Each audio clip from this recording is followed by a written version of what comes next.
Diba? Sabi ni Jose Rizal, ang pag-asa ni Inang Bayan, ang mga kabataan. Salamat, Gid, sa pag-imbita sa akin dito sa ating home region. Yes po, sa mga wala kahibalo, kami nga mga Ontiveros, mga taga-Panay, Gid.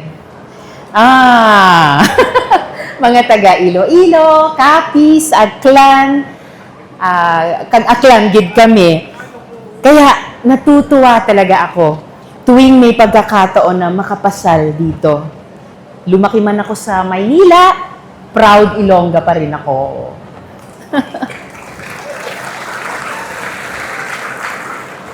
Sabi nga po nila, ang puso at kilos ko ay very Ilongga pa rin. Managid kuno ako sa daddy ko. Kaya para na rin itong homecoming. Kaya kay Mayor Damo, gid nga salamat sa pag-arrange na makapag-homecoming ako dire sa Silay Institute. Salamat gid talaga dahil pinaramdam nyo sa akin ang mainit na pag-welcome at pagtanggap sa akin. Kahit sandali lang, nakahinga ako ng kaunti.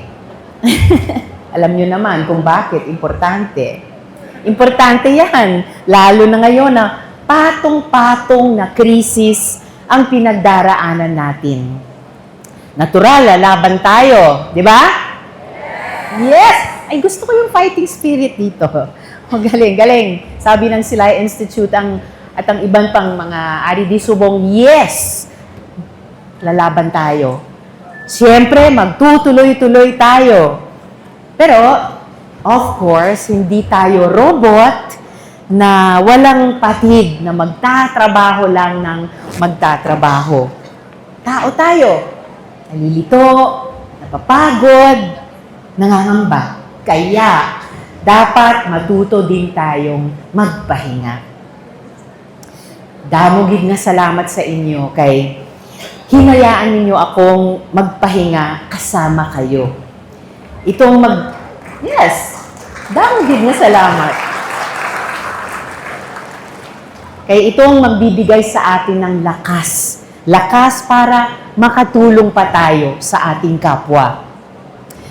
Pinagdarasal ko na sa oras kami makabalik sa Senado, magkakaroon na ng oportunidad sa kabila ng lahat ng iba pang nangyari. Oportunidad para talakayin na ang panukala ko para sa 52.8 billion pesos na supplemental budget para sa ating mga magsasaka, mangingisda, public transport drivers, kag mga overseas Filipino workers na pinaka-vulnerable at naapektuhan nitong gera sa Middle East at oil crisis. Dagdag pa dyan, yung mga bills na pababain lalo ang singil sa kuryente. Yes! Ay, talagang mapanuri ang Silay Institute. Marunong umintindi sa mga importanteng issue. Lalo na kanina napag-usapan namin ni na Mayor, balita kaninang umaga, ang Visayas, Luzon grid, Subong, nasa red alert status. So, hindi biro yan, kay summer na nga, lalong iinit at lalong kailangan natin ng tamang kuryente sa ating mga bahay, sa ating mga institute, sa ating local governments at iba pa. Bago pa tayo na-surprise o na-shock lahat sa mga kaganapan sa Senado at tulad ng sinabi ko kina Mayor kanina, sorry po talaga sa mga kaganapang iyan.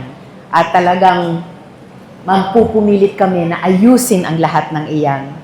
Bago pa nangyari iyan, proud ako na sa loob ng 7 buwan kong panunungkulan muli bilang chair ng Senate Committee on Health and Demography, naipasa natin sa Senado ang panukalang magpatayo ng Philippine Geriatric Center bilang specialty hospital para sa ating mga lolo at lola.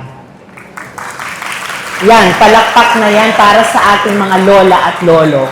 Higit sa lahat, naipasa rin natin ang mga bills na magbibigay ng libreng wheelchairs, hearing aids, at dagdag na assistive devices sa mga seniors at indigent persons at dagdag na proteksyon at benepisyo para sa mga persons with autism at mga pasyenteng may lupus.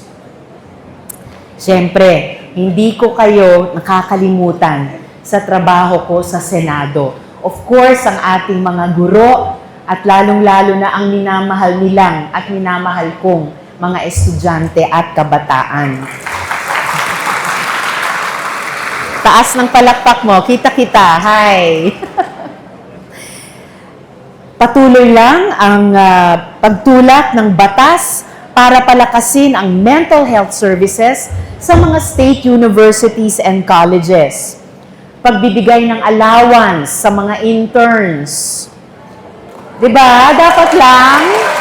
Yes! Yes! Bakit? Ang intern nagbibigay ng labor at talino sa mga kumpanya kung saan kayo nag-i-intern.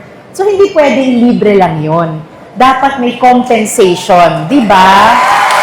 Yes. Compensation, please, kahit allowance man lamang. At bills din para protektahan ang inyong mga karapatan sa eskwelahan.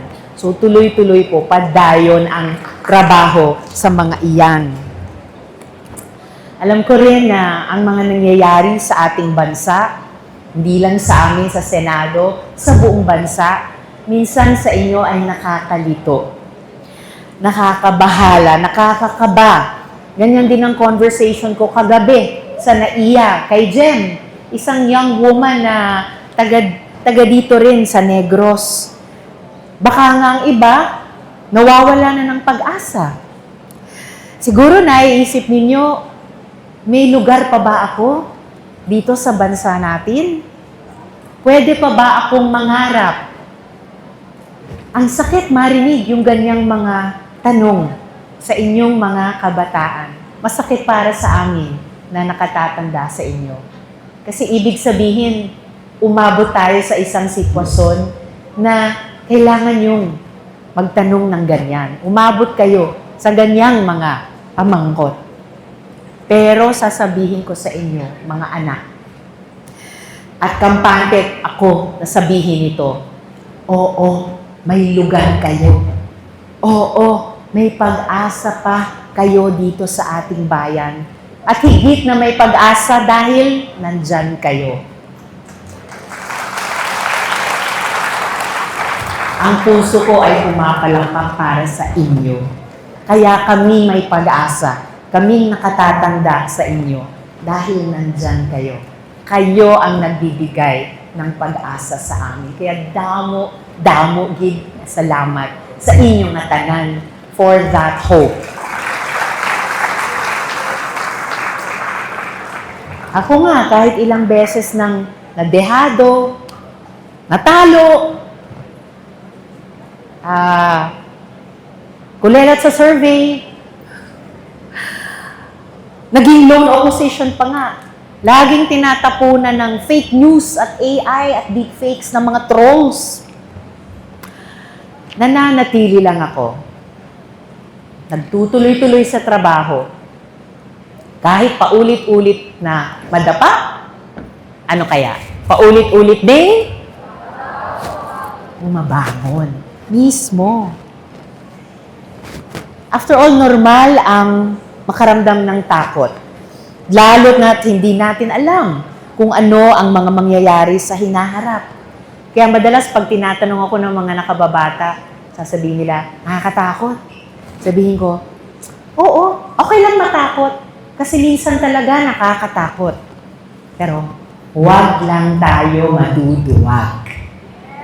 Yes. So, samahan niyo ako sa ganitong isang simpleng at maikling exercise. Inhale. Exhale. May kasama pang, hi, yung iba. Huminga lang tayo kung kinakabahan. Magpahinga kung napapagod. Pero hindi tayo bibitaw. Lalo na kung alam natin na tama ang ating ipinaglalaban. Yes. Sa gitna ng gulo, manatili tayo. Manatili sa pagtulong. Manatili sa paglaban. Manatili sa piling ng isa't isa. Iparamdam natin na walang ni isa sa atin ang nag-iisa lamang. Sama-sama tayong magdamayan at magtulungan. Ako naman, si Risa, lagi niyo pa rin maaasahan. Mananatili akong maglilingkod para sa inyo. Damagid nga salamat sa inyong atanan, Silay Institute. Mabuhay po kayo. Halong pirme.